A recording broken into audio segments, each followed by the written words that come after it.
तो आज हम बात करने वाले हैं आर्यभट्ट की, जो प्राचीन भारत के एक क्रांतिकारी विचारक थे।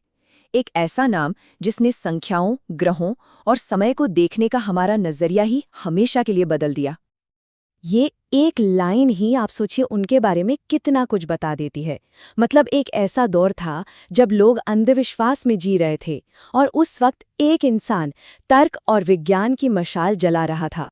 तो चलिए सबसे पहले ये देखते हैं कि आर्यभट्ट अपने समय से आखिर कितने आगे थे, खासकर तब जब ज्यादातर दुनिया मानती थी कि पृथ्वी चपटी है। तो बात है 476 ईस्वी की। प्राचीन भारत में आर्यभट्ट का जन्म हुआ और उन्होंने कुसुमपुरा, जिसे हम आज पटना के नाम से जानते हैं, वहां काम किया। कुसुमपुरा उस समय ज्ञान का एक बहुत बड़ा सेंटर था, बिल्कुल वैसे ही जैसे आज के ज़माने में बड़ी बड़ी यूनिवर्सिटीज़ होती हैं।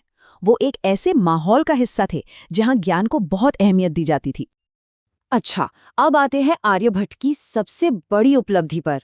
एक ऐसी चीज जो उन्होंने उस उम्र में कर दिखाई जिस पर यकीन करना मुश्किल है। सिर्फ 23 साल। सोचकर देखिए जरा इस उम्र को। इस उम्र में उन्होंने एक ऐसा ग्रंथ लिख डाला जो आज भी बड़े बड़े गणितज्ञों और खगोलविदों को हैरान कर देता है। ये उनकी असाधारण प्रतिभा का सबसे बड़ा सबूत है। इस महान ग्रंथ का नाम था आर्यभट्टीय, जिसमें 121 श्लोक हैं और इन श्लोकों में गणित से लेकर खगोल विज्ञान तक ज्ञान का विशाल सागर समाया हुआ है। और कमाल की बात यह है कि ये सब आज की तरह समीकरणों में नहीं, बल्कि काव्यात्मक संस्कृत श्लोकों में लिखा गया था, जो इसे और भी ज्यादा अद्भुत बना देता है। तो अब आते हैं उन 5 बड़े आइडियाज पर। आर्यभट्ट के वो 5 क्रांतिकारी विचार जिन्होंने सच में विज्ञान की दिशा ही बदल दी। सबसे पहले तो पाई। उन्होंने पाई की जो वैल्यू निकाली वो थी 3.1416। आज के हिसाब से भी ये एक अविश्वसनीय रूप से सटीक वैल्यू है। और पता है सबसे हैरान करने वाली बात क्या है? इस वैल्यू तक पहुंचने में यूरोप के गणितज्ञों को 1000 साल से भी ज्यादा लग गए। इससे अंदाजा लगता है कि आर्यभट्ट अपनी सोच में कितना आगे थे। दूसरा बड़ा आइडिया था जीरो, यानी शून्य का कॉन्सेप्ट। आर्यभट्ट ने शून्य का इस्तेमाल सिर्फ एक संख्या की तरह नहीं, बल्कि एक प्लेस होल्डर के रूप में किया। इसी की वजह से हम 1, 10 और 100 के बीच का फर्क लिख पाए और इसने बड़ी बड़ी संख्याओं और दशमलव प्रणाली की नींव रखी। कभी सोचकर देखा है कि अगर जीरो न होता तो क्या होता? कोई कंप्यूटर नहीं, कोई मोबाइल फोन नहीं, कुछ भी डिजिटल नहीं होता। आज हम जिस भी डिजिटल चीज का इस्तेमाल कर रहे हैं, उसकी बुनियाद कहीं न कहीं आर्यभट्ट की सदियों पुरानी इसी खोज में है। तीसरा आइडिया था ग्रहण की असली वजह बताना।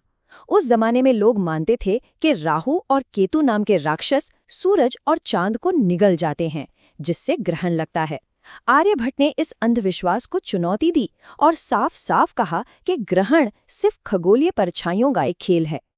उन्होंने एकदम साफ साफ समझाया, सूर्य ग्रहण तब होता है जब चांद सूरज और धरती के बीच आ जाता है, और चंद्र ग्रहण तब होता है जब धरती की परछाई चांद पर पड़ती है। ये अंधविश्वास पर विज्ञान की एक सीधी और सरल जीत थी। चौथा, और शायद ये सबसे बड़ा क्रांतिकारी विचार था।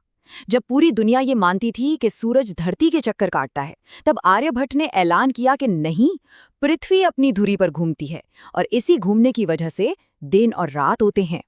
ये उस समय के यूनिवर्स के मॉडल को एक सीधी चुनौती थी। लेकिन जैसा अक्सर होता है, इतना बड़ा, इतना क्रांतिकारी आइडिया उस जमाने के लोगों के गले नहीं उतरा। ज्यादातर विद्वानों ने इसे मानने से इनकार कर दिया। ये दिखाता है कि महान विचारों को अक्सर शुरू में विरोध का सामना करना ही पड़ता है। और 5वां बड़ा योगदान था त्रिकोणमिति या ट्रिग्नोमेट्री का विकास। उन्होंने ज्या यानी साइन जैसी बेसिक अवधारणाएं दी, जिनका इस्तेमाल आज इंजीनियरिंग से लेकर स्पेस साइंस, जीपीएस और आर्किटेक्चर तक हर जगह होता है। हमारी आज की मॉडर्न टेक्नोलॉजी की दुनिया की नींव उनके इसी काम में मिलती है। तो यहाँ एक बड़ा सवाल उठता है कि अगर आर्यभट्ट इतने जीनियस थे, तो उनके काम को दुनिया भर में पहचान मिलने में इतनी सदियां क्यों लग गईं? इसकी कई वजहें थी। पहली, उनके वैज्ञानिक विचार उस समय की धार्मिक मान्यताओं को सीधी चुनौती दे रहे थे। दूसरी, उस जमाने में आज की तरह इंटरनेट या किताबें नहीं थी जिससे विचार आसानी से पूरी दुनिया में फैल सकें। और तीसरी वजह यह भी थी कि शुरुआती पश्चिमी इतिहासकारों ने अक्सर भारतीय विज्ञान के योगदान को नजरअंदाज किया। लेकिन कहते हैं ना, सच को ज्यादा दिन तक दबाया नहीं जा सकता। चलिए अब आखिर में देखते हैं कि कैसे आर्यभट्ट की विरासत ने समय को भी मात दे दी। ये टाइमलाइन देखिए, ये कहानी को कितने शानदार तरीके से बयां करती है। 499 ईस्वी में उन्होंने अपना ग्रंथ लिखा। लगभग 1500 के दशक में जाकर पश्चिमी गणितज्ञ पाई की उतनी सटीक वैल्यू तक पहुंचे और फिर 1975 में आधुनिक भारत ने अपने पहले सैटेलाइट को आर्यभट्ट नाम देकर उन्हें सबसे बड़ा सम्मान दिया। सदियों की गुमनामी के बाद आज आर्यभट्ट को पूरी दुनिया में गणित और खगोल विज्ञान के संस्थापकों में से एक के रूप में सम्मान दिया जाता है। उनके दूरदर्शी काम को आखिरकार वो पहचान मिली जिसके वो हकदार थे। और ये हमें एक बहुत ही दिलचस्प सवाल पर लाकर छोड़ देता है कि इतिहास के पन्नों में आर्यभट्ट जैसे और कितने गुमनाम नायक हो सकते हैं जिनके क्रांतिकारी विचार आज भी दोबारा खोजे जाने का इंतजार कर रहे हैं।